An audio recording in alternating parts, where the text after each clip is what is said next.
Hello, everybody, and welcome to Whiskey and a Movie. I am your host, AJ Friar, and as always, I am joined by my dad. Jeff Friar, yes.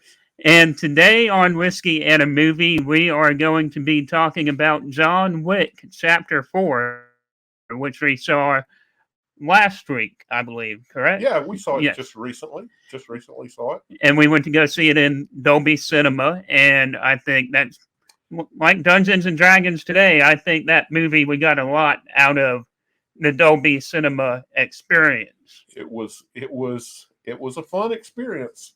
Uh, feeling the chair shake as John Wick punched the post in the opening scene. Right. And for those who don't know or who have never been to a Dolby Cinema theater, there's Dolby Atmos speakers all around the auditorium.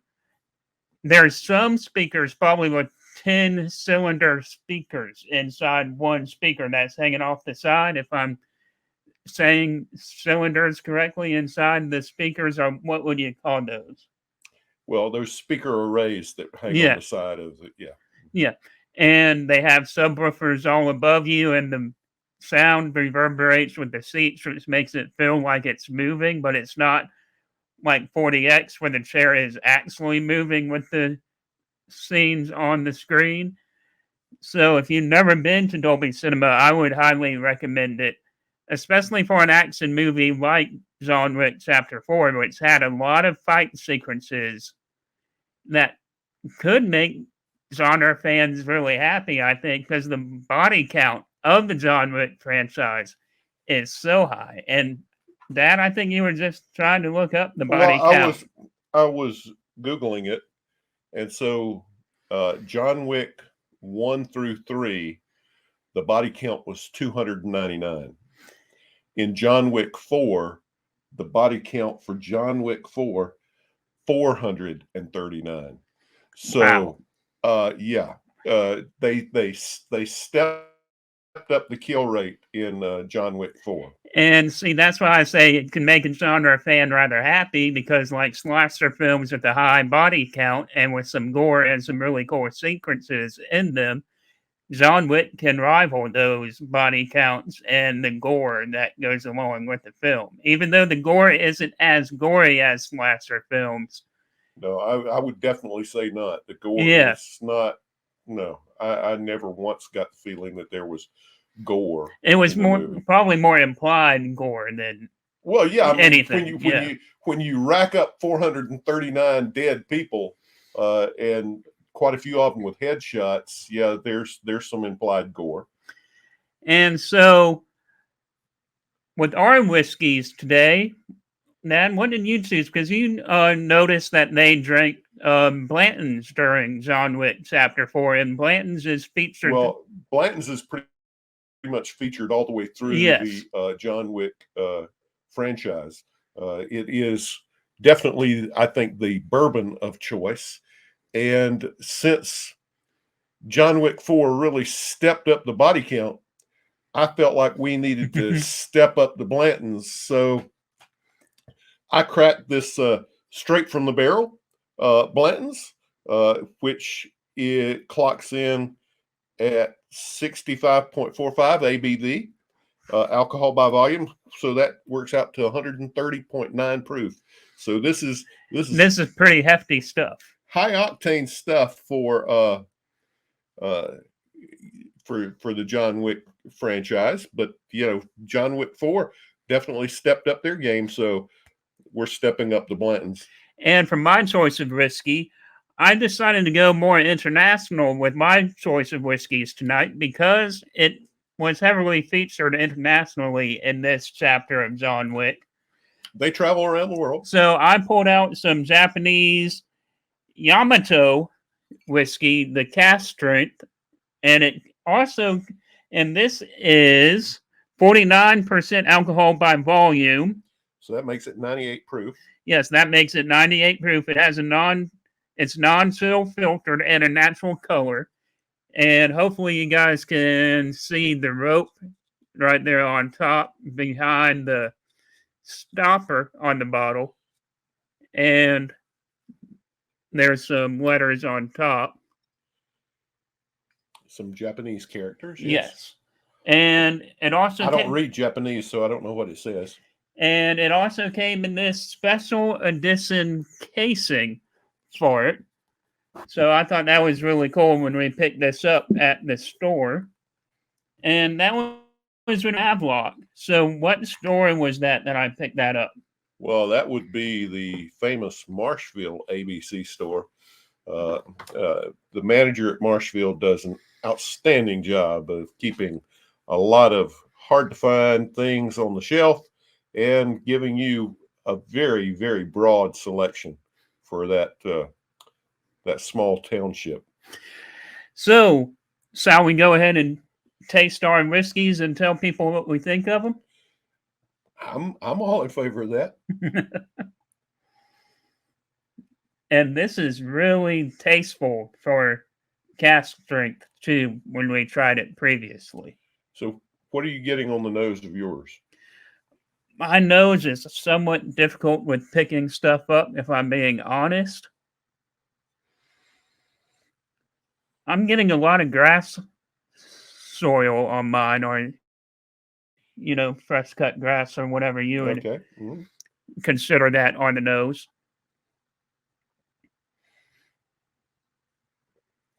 And what are you getting on your nose? Well, I'm getting some very traditional bourbon notes of vanilla and some honey in there on the nose, and the palate. The palate is a little bit of oak, but a nice, strong Kentucky hug to finish that off. Yeah. On the palate, I'm almost getting some kind of pear on this. So, what did you like most about John Wick Chapter 4? I really enjoyed Donnie Yen's performance as kind of the arch nemesis in this, or the main baddie in this. Oh, is it? Who he was the blind man in this. The blind man. Okay. Donnie Yen. He's kind of an international star as well. Okay. Well, yeah, his performance was subtle and nuanced, but a very good performance. I believed he was blind, but I presume he's not. Yeah. Okay. I mean, I don't want to presume, but I don't think he is. And of course, you go to John Wick for the fighting sequences and the car chases and Keanu Reeves. Well, yeah. And of course, if this wasn't whiskey in a movie, we would be drinking some vodka, since John Wick's part of a Russian family, right. Who the Russian family is the one who has the seat at the table that John has to work through. And yeah, I think I'd agree, even though I don't think I would be drinking vodka voluntarily. No, vodka sucks.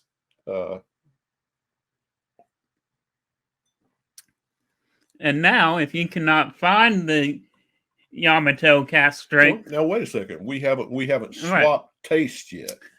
Do you want to swap drinks? Yeah. So here, I poured you a little. Do you want to go ahead and pour yours, so you're not tasting it straight out of my backwash? Or do you want to taste it out of my? I don't have another glass. How many glasses do you have? No, this is all I have up here. We ran out of glasses up here for the tasting. Well, we're not prepared enough. I think we miscounted or something.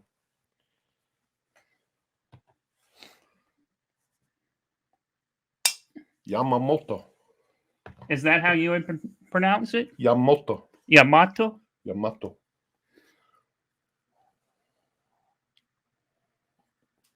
Yeah, there is something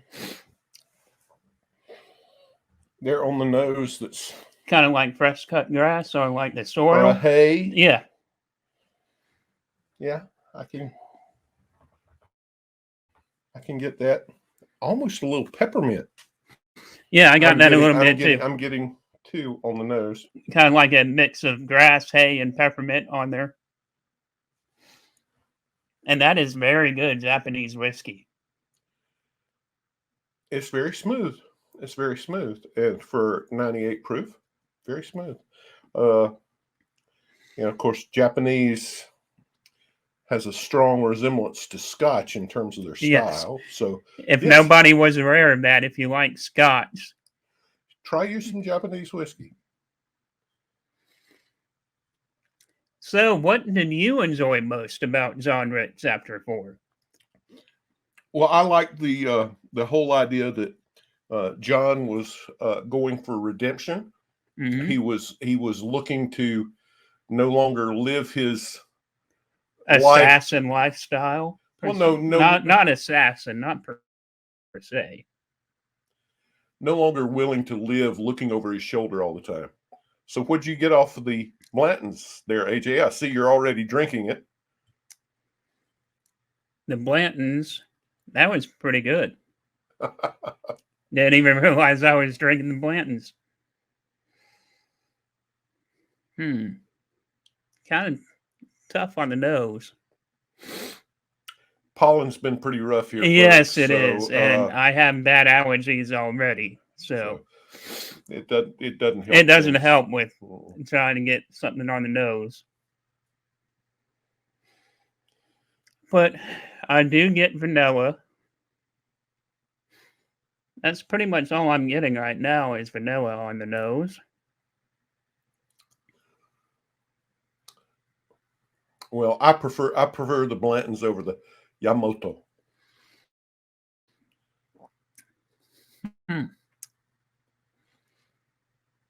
What is that? That tastes like burnt toffee or something. Burnt sugar or yes, burnt toffee? Yes, okay, yeah. That's a perfectly legitimate taste to get off of a bourbon. Hey, I'm learning. Everybody's taste buds are different, and there is no wrong answer when you're tasting whiskey. Don't let anybody tell you there is. There's also no wrong way to drink your whiskey. Drink it however makes you happy. So, when we talk about John Wick, and this is now the 4th installment, and we won't go into any spoilers, but it's only second week in theaters right now. Yeah, it's still young out there. Where would your rankings of the John Wick franchise be? Because I think this would probably be maybe even the best one out of the bunch. I don't know. The origin story, number one, the first one, it was significant. Yeah, it was significant. Was chapter 1 when they killed his dog? Yes, it was. Yes. Yeah, that to me is probably the best movie emotionally, and I would also say, just the screenplay for number 1 was probably the best. And they accomplished all that. Sorry, I didn't mean to cut you off, but they accomplished that in a runtime of 95 minutes. Okay. All right. And chapter 4 is probably number 2 in my opinion. It is a little bit over the top. Yeah. Like we said, the body count for the first 3 movies total was 299, and the body count for number 4 alone was 439. So a lot more dead guys in chapter 4 than the first 3. And somebody's got to be trying to find out who's piling up all these bodies. They can't just be disappearing. So, you gotta have a little wonder with that. Yeah, it's not like Dexter with the Bay Harbor Butcher where he would just toss bodies into the ocean, into the lake over there, onto the ocean. Right. And for me, I think it would probably go chapter. I think I'd agree with you. Chapter 1. Then I think chapter 4 would be 1A and 1B in my preference. And then chapter 3 would be right below it. And then chapter 2, I think, would be the bottom tier of John Wick. All right. It's been a long time since I've seen 1, 2, or 3. So, right. Might have to go back and do some comparison. But, yeah. I mean, I think one of the more surprising parts of chapter 3 was Of course, he's my guy, but I know you don't like him. Jason Mantzoukas throughout chapter 3 was a bit of a Yeah, surprise. yeah. Man, I mean, if we were going to be reviewing Mantzoukas, it would be weed in a movie, not whiskey in a movie, I think. So, just not up his alley. No, not up my alley. So, you had an alternate if the Yamato yes, cast strength, which is a little harder to find. If that's not available, what were you going to suggest? Yes, how would I pronounce this? Well, it's Nika. I don't know how to pronounce that. Hopefully, you guys can see the label correctly, and the lighting's kind of poor in here. But so this is Taketsuro.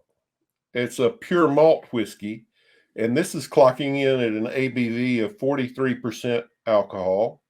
So that makes it 86 proof, much more palatable to a lot of folks. So this is a blended malt in honor of Masataka Taketsuru, the father of Japanese whiskey. So he learned how to make whiskey in Scotland and then brought his knowledge back to Japan and made some very good stuff. So now we're going to taste this. And I would have my sample poured out. So do I.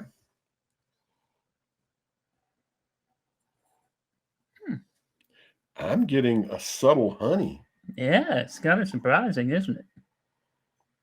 With maybe just is that some kind of citrus zest. I'm big on the zest when I'm nosing. But would that be honey and ginger zest or? Oh, I don't know. Maybe to you, but to me, I think it's honey and lemon. Honey and lemon, okay. Yeah, this would be perfect if I had a cold. Yeah. Honey and lemon, feel better soon.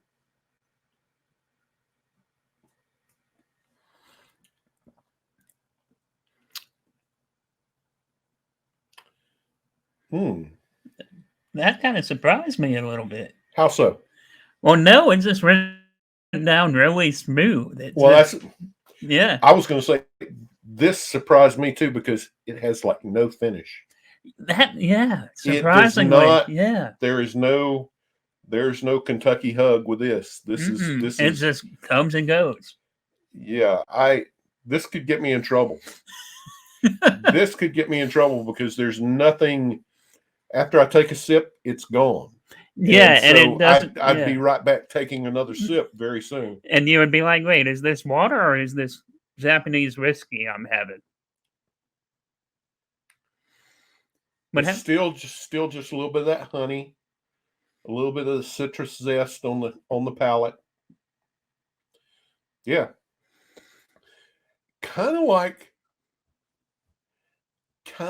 those gentle scenes of John Wick riding in the boat below the city. You know, I mean, those were quiet interludes.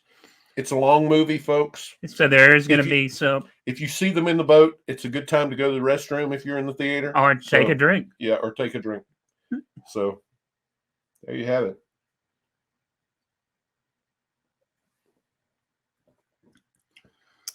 Yeah, like this would be, now I'm not condoning it or anything, but this would be something like at a fraternity house to be like, okay, guys. Oh, no.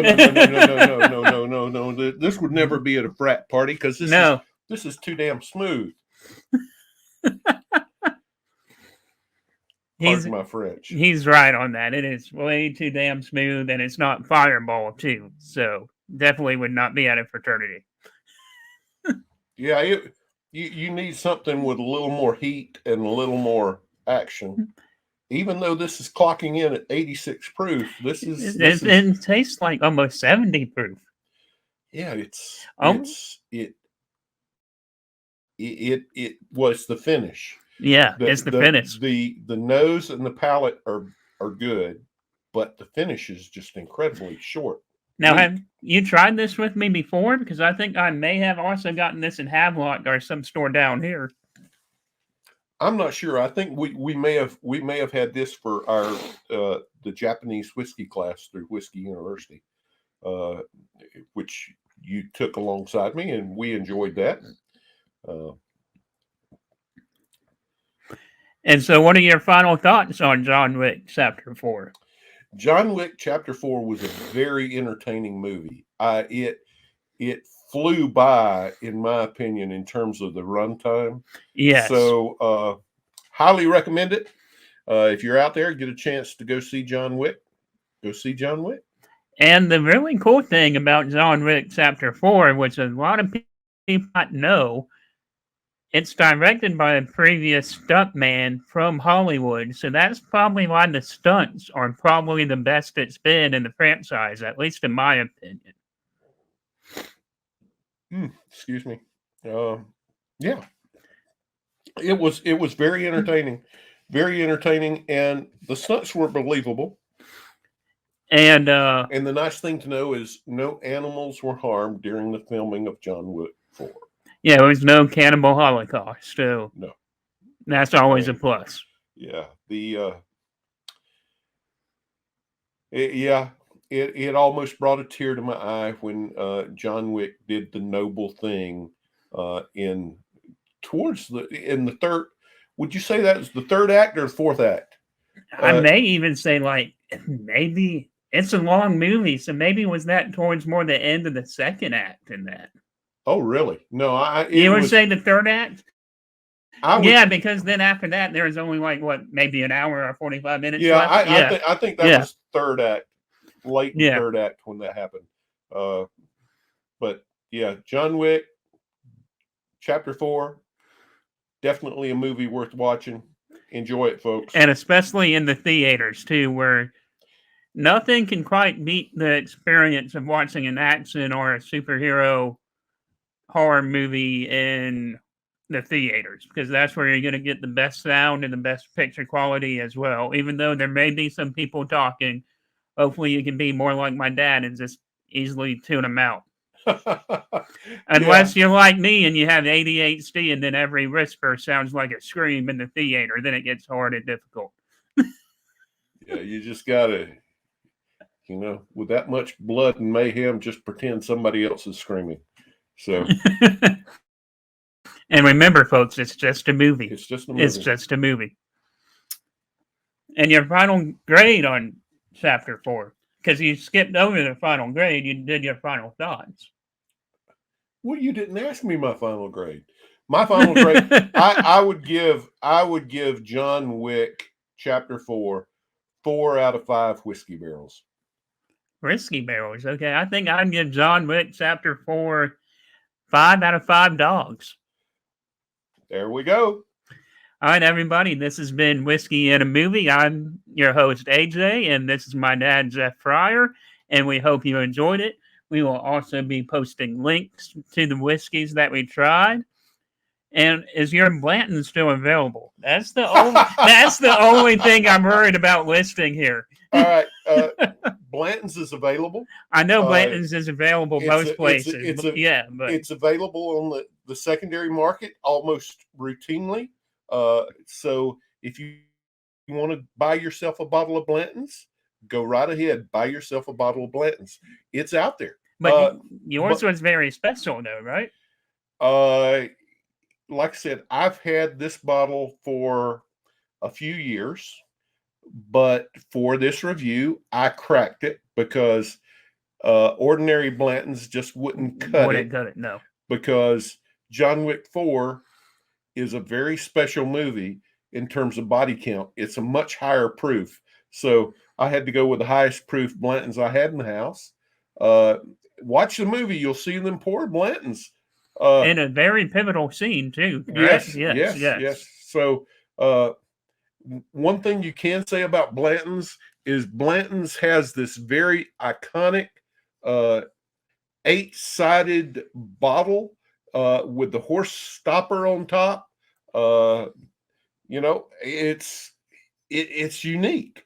So when you see it in a movie, it's much easier to pick out a bottle of Blanton's being poured than even a bottle of Pappy. Pappy is the profile of that bottle is fairly ordinary in Right, terms it's of kind of generic, correct? Yeah. kind of what's out there. But Blanton's is a very unique bottle, and you know, And Syrah. that's why I kind of picked out my Yamato as well, because I showed you the case and the bottle separately. But if you guys see, this is how it looks in this special edition case with the bottle intact. So that's another reason why I chose this as well, because it is kind of a special edition version of that bottle.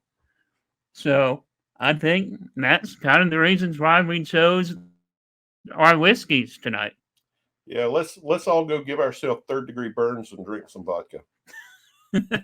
And on that note, I hope you guys had a good time listening to us, and we'll be back next week. Now, next week might be a toss-up. Would you rather review Dungeons and Dragons or River's Edge for next week? Let's leave them hanging. I'm not sure. Leave them hanging? Okay. I'm not sure which way we're going to go. All right, guys. Have a good time, and until next time, this has been Whiskey and a Movie.